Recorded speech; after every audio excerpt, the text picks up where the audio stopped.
তো একটা হচ্ছে মার্কেটিং হয়, একটা হচ্ছে সেলস হয়, ঠিক আছে।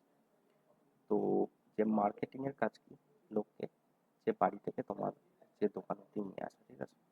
আর তোমার দোকানে যে ঢুকছে, তো সেখান থেকে তাকে যে কাউন্টার অব্দি নিয়ে যাওয়া হচ্ছে সেলস এর কাজ, ঠিক আছে।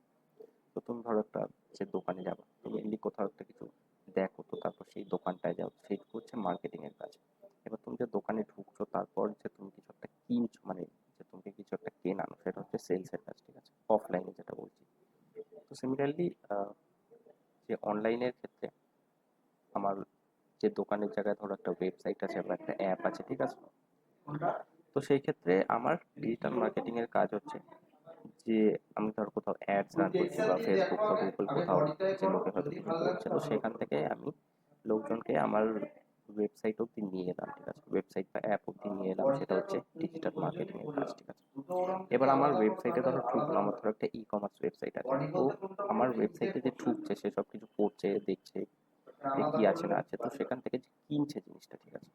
তো সেইটুকু জায়গা হচ্ছে সিআরও কাজ, বা অফলাইনে যেটা সেলস বলে, অনলাইনে হচ্ছে তোমার সিআরও বা কনভার্সন রেট অপটিমাইজেশন। যে আমার ডিজিটাল মার্কেটিং হচ্ছে যে লোককে আমি আমার ওয়েবসাইট অব্দি নিয়ে আসছি, এবার আমার ওয়েবসাইটে যে ঢুকছে সেখান থেকে সেটাকে চেক আউট করানো, ঠিক আছে, বা কিছু যে কেনানো বা লিড সাবমিট করানো, তো সেটা হচ্ছে যে সিআরওর কাজ, ঠিক আছে। যে কনভার্সন মানে হচ্ছে আমার ধরো কোনো ই কমার্স ওয়েবসাইট আছে, তো সেখানে আমি মেনলি কি চাই, যে লোকে এসে আমারটা কিনুক, ঠিক আছে, যে কিছু একটা কিনুক, শপিং, সেটা হচ্ছে কনভার্সন, ঠিক আছে। তো সিমিলারলি যেরকম আমার যদি যে ওয়েবসাইট থাকে লিড জেনারেশনের জন্য, ঠিক আছে, তো সেই ক্ষেত্রে আমি চাই যে সেই যে ওয়েবসাইটে লোকে লিডস যে সাবমিট করবো, তো সেই ক্ষেত্রে সেটা হচ্ছে যে কনভার্সন, ঠিক আছে।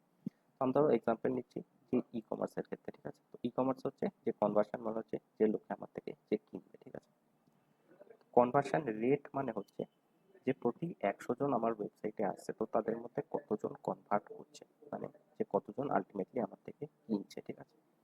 তো যে কনভার্সন রেট হচ্ছে ধরো 2%, ঠিক আছে। তো সেই ক্ষেত্রে প্রতি যে যে 100 জন আমার ওয়েবসাইটে ঢুকছে, তো সেখান থেকে 2 জন আমার ওয়েবসাইট থেকে এসে কিনছে, ঠিক আছে। অপটিমাইজেশন মানে হচ্ছে যে সেই জিনিসটাকে যে ইমপ্রুভ করা, ঠিক আছে। তো ইমপ্রুভ করা বলতে কি, এখন ধরো যে 2% আছে, তো সেটাকে আমি ধরো 3% বা 4% নিয়ে যাই, ঠিক আছে। তো এখন ধরো 100 জনের মধ্যে 2 জন কিনছে, তো আমি চাই যে সেটাকে 3 জন বা 4 জন কিনুক, তো সেটাকে আমাকে অপটিমাইজ করতে হবে, ঠিক আছে। তো অপটিমাইজ করলে মেনলি কি হবে, যে আমি ধরো যে 100 জনকে আনছি, ঠিক আছে, তো আমি একটা যে টাকা স্পেন্ড করে 100 জনকে নিয়ে আসি আমার ওয়েবসাইটে, ঠিক আছে।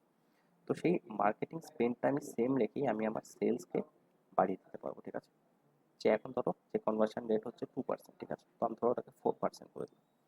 সেক্ষেত্রে আমার মার্কেটিং এর যে স্পেন্ড আছে, সেটাকে আমি সেম রেখে আমি আমার যে রেভিনিউ ডবল করে দিলাম, ঠিক আছে। তো সেটা হচ্ছে তোমার সিআরও, ঠিক আছে। তো এখানে মেনলি আমাকে কি আইডেন্টিফাই করতে হবে, যে ধরো 2% হচ্ছে আমার যে কনভার্সন রেট, ঠিক আছে। তো সেই ক্ষেত্রে আমাকে এখানে আইডেন্টিফাই করতে হবে যে 98, মানে যে প্রতি 100 জনের মধ্যে যে 98 জন আমার থেকে কিনছে না, তো কেন কিনছে না, ঠিক আছে। তো সেই জিনিসটা আমাকে আইডেন্টিফাই করতে হবে, ঠিক আছে। তো কি করে আইডেন্টিফাই করব, আইডেন্টিফাই করবার জন্য আমাকে আমার ওয়েবসাইটের ভেতরে দেখতে হবে যে কি হচ্ছে, যে লোকে যখন আমার ওয়েবসাইটের ভেতরে ঢুকছে, তো যে এক্স্যাক্টলি কি করছে তারা, বা কি প্রবলেম হচ্ছে, বা যে কোন জায়গায় আটকে যাচ্ছে, বা কেন তারা কিনছে না, ঠিক আছে। তো ওয়েবসাইটের ভেতর দেখলে সেটা আমি যে বুঝতে পারবো, ঠিক আছে, যে কি হচ্ছে আলটিমেটলি।